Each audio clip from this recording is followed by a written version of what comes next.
Ассалямуалейкум, сәлем баршаңызға. Мені арнама қош келдіңіздер. Арнама әлі де тіркелмесеңіз тіркеліп, лайк басып, комментарий жазып, қоңырау белгісін басуды ұмытпаңыздар. Қант энергияның тамаша көзі. Ол ми мен бұлшықеттердің қалыпты жұмыс істеуі үшін қажет.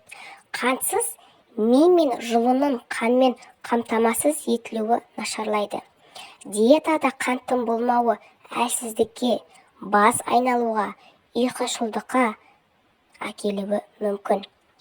Неліктен қант денсаулыққа зиянды? Қант өмірлік маңызды мүшелерге теріс әсер етеді. В тобындағы витаминдер жойылады. Фосфор мен кальцийдің балансы бұзылады. Жүрек, бүйрек, ұйқы безі және басқа органдарда проблемалар туындайды.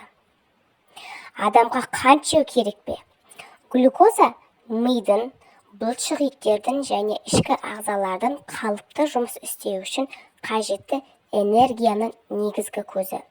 Егер ол ағзаға түспесе, адам өзін әлсіз сезінеді. Оның зейінін шоғырландыру, физикалық жұмысты орындау, қозғалуы қиын, сананың жоғалуы әбден мүмкін. Неліктен қантты тастау керек? Қант артық салмаққа келеді және мезгілсіз біздің денемізді тәуелді етеді және оны жүрек қан тамырлары ауруларының қаупіне ұшыратады. Неліктен қант зиянды деп саналады? Қант жүрек ауруына ықпал ете ме? Екінші типті қант диабеті сияқты қант жанама түрде жүрек ауруының қаупін арттырады.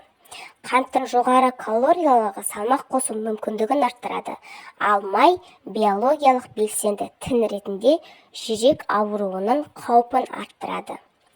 Қанттың қандай пайдасы бар? Қант бауыр мен көк бауырдың жұмысын қолдайды. Артрит пен тромбоздан қорғайды. Артықшылықтардың арасында салмақты қалыпқа келтіру және денсаулықты сыртқы және ішкі жағынан жақсарту болып табылады. Айта кету керек, тәттілерден бас тарту 30 жастан басталса, ең өзекті мәселе болып саналады. Мен тәттілерден толығымен бас тартуым керек пе? Қант көптеген өнімдерде кездеседі және оны толығымен жоюға тырысудың қажеті жоқ. Сізге де осы өнімді тұтынуды мөлшерлеу керек. Қант пен тәттілердің ағзамызға зияны туралы кез келген жерден естуге де, оқуға да болады. Кәмпиттер, олар адамды толықтандырады, безеулер пайда болады, тәуелділік тудырады. Қантты тоқтату денсаулыққа қалай әсер етеді? Қанттың жетіспеушілігі денедегі қабыну процестерін азайтады, безеу кетеді, тері жақсы болады. Қысым қалыпқа келеді. Салмақ бұлшықет массасына емес, майға байланысты азаяды. Мұның бәрі жалпы физикалық дайындықты жақсартады. Егер де менің видеомды соңына қарасаңыз, менің видеома лайк басып, комментарий жазып, поделиться батырмасын басып, менің арнамның одан әрі қарата дамуына үлес қосыңыздар. Менімен бірге соңына болғандарыңызға рахмет.